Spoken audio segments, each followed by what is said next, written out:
Nossa entrevista de hoje vai falar sobre o regimento de custas do Judiciário. Vamos abordar o tema com relação aos órgãos públicos. Para isso, nós estamos recebendo o desembargador Genaro José Baroni Borges, da 21ª Câmara Civil do Tribunal de Justiça do Estado. Desembargador, muito obrigada pela sua presença aqui no nosso programa mais uma vez. É um prazer. E eu quero que o senhor comece nos explicando para o público leigo, principalmente, o que é o regimento de custas. Bem, o Judiciário presta serviço público. E, ao prestar serviço público, ele cobra por esse serviço. Então, a pessoa, para acessar o Judiciário, paga os emolumentos, que é uma taxa judiciária, as custas judiciais, custas de escrivão, do oficial de justiça, despesas de oficial de justiça e tal.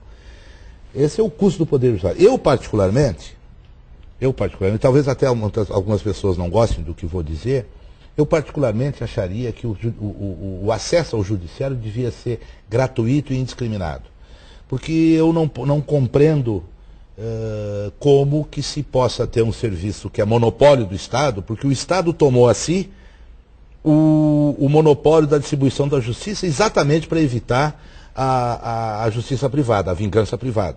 No momento que você tem um conflito, você ou resolve entre as pessoas, e aí vem a questão da vingança privada, ou então bota a um terceiro resolver. O terceiro é o Estado.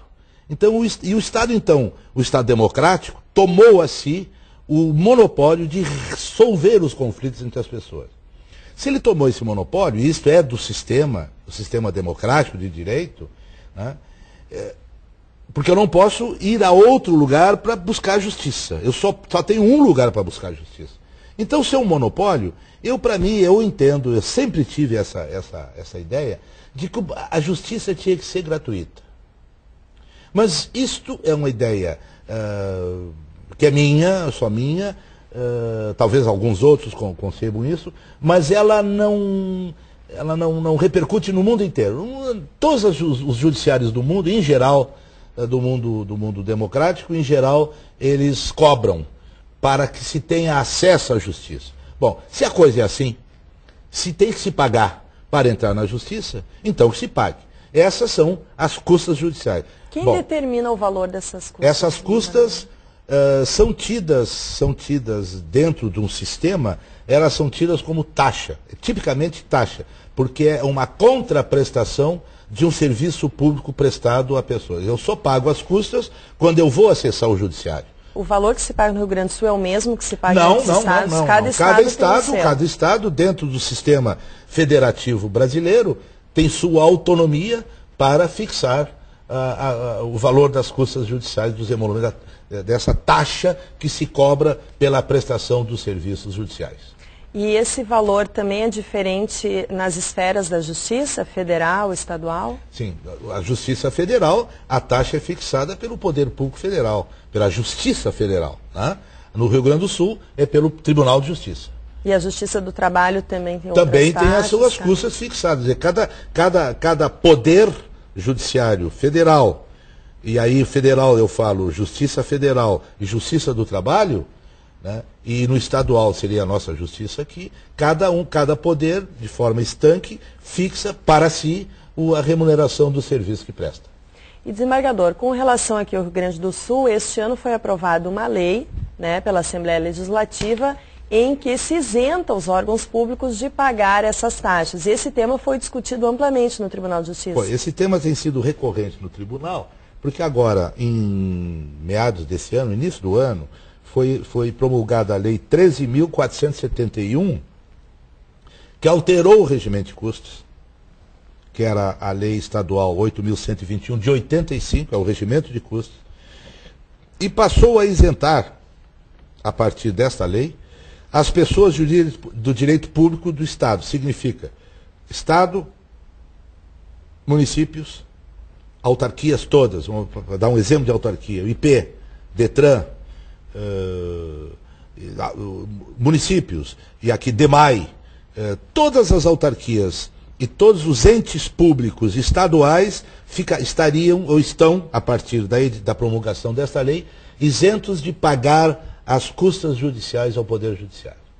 Bom, esta lei ela começou a ser questionada no seio do Poder Judiciário.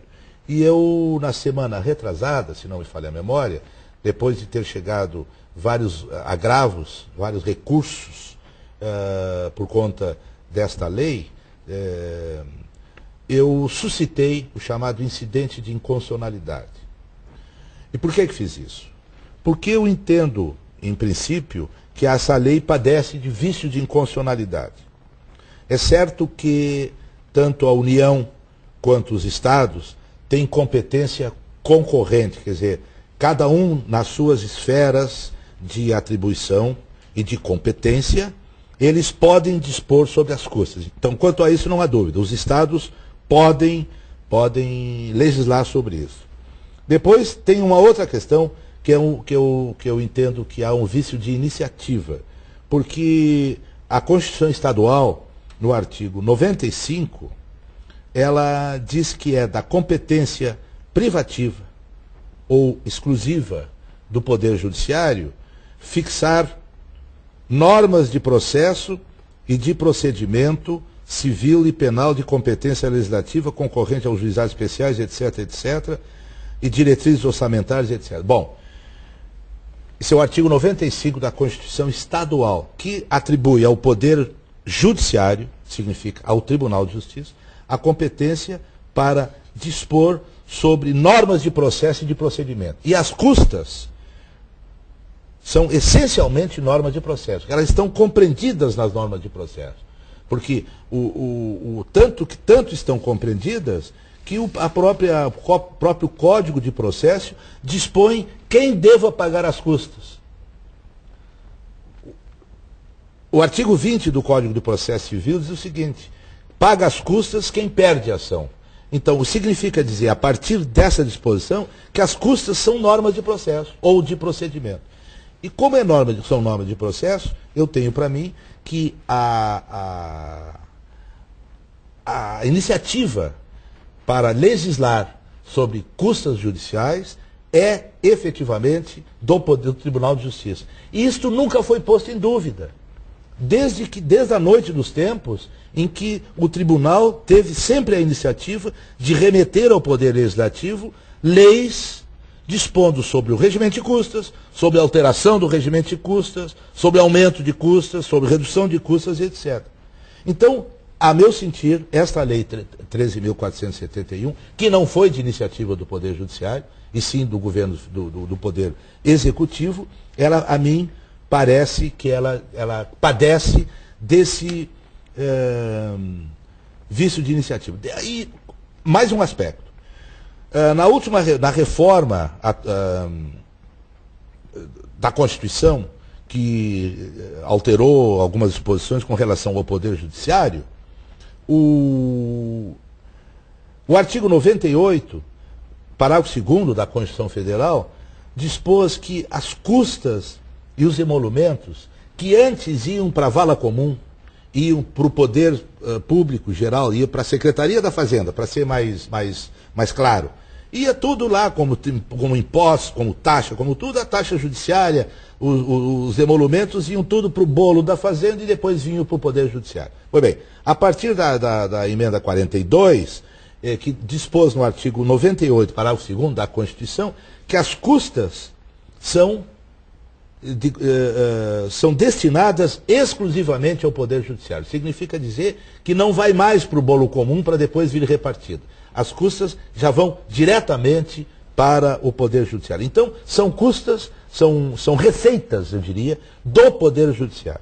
Aí, então, com mais razão, se são receitas do Poder Judiciário, se são minhas as receitas, só quem pode isentar é quem pode tributar. Por consequência, tem mais esse outro vício da lei que isentou as entidades de direito público do pagamento das custas. E por último, e ainda que para mim seja o mais importante, essa isenção para as pessoas jurídicas de direito público, na relação do processual, no processo sempre tem duas pessoas, um autor e o réu, e tem o terceiro lá, que é o juiz, né, que é a terceira pessoa que vai decidir. Pois bem, No momento em que você isenta se eu quero usar o serviço público judiciário e eu sou parte, como isso rompe o princípio da isonomia ou quebra o princípio de igualdade entre as partes, se para uns, para entrar ao judiciário, ele me impõe despesa, eu, por exemplo, particular, se eu para entrar na justiça, para postular um direito que eu entendo que tenha, eu tenho que pagar. E por quê? Que quando o Estado quer me cobrar um imposto, por que o Estado não tem que pagar? Ele vai ter o mesmo acesso, mas ele vai ter um tratamento diferenciado. A meu sentir, também rompe o princípio de isonomia que está estabelecido na Constituição, que até diz com uma absoluta clareza, com relação à isonomia chamada isonomia tributária, o artigo 150 da Constituição diz o seguinte: é vedada à União, aos estados, aos municípios, ao Distrito Federal, instituir tratamento desigual entre contribuintes. Ora, contribuintes serão todos aqueles que vão recorrer ao Poder Judiciário. E a partir de agora, o que acontece? Essa lei continua valendo? Não, a lei ela tem a presunção de eficácia, de validade e de constitucionalidade. Todas as leis têm essa presunção. Bom, e só vai ser, eu diria assim, descaracterizada essa presunção depois dela declarada por decisão do órgão especial do Tribunal de Justiça, declarada a inconstitucionalidade. Então, por enquanto, esta lei ela é válida, ela é eficaz e está sendo aplicada. Então, por conta disso, para evitar tem juízes que não estão aplicando, estão dizendo que a lei é inconstitucional. O juiz pode dizer que a lei é inconstitucional. Curiosamente, o tribunal não pode.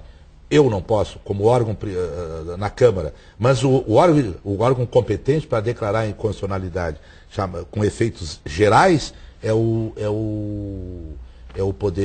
órgão pleno do tribunal, o órgão especial.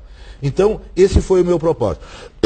Para evitar essa discussão que está tendo aí e que é recorrente, então eu suscitei o chamado incidente de inconstitucionalidade, que funciona assim: depois do parecer do Ministério Público, a Câmara, se acolher a minha ideia de que a lei é inconstitucional, ou aparentemente inconstitucional, só pode dizer que é inconstitucional o pleno, né? Mas eu acho que ela é inconstitucional. Então eu suscito o incidente.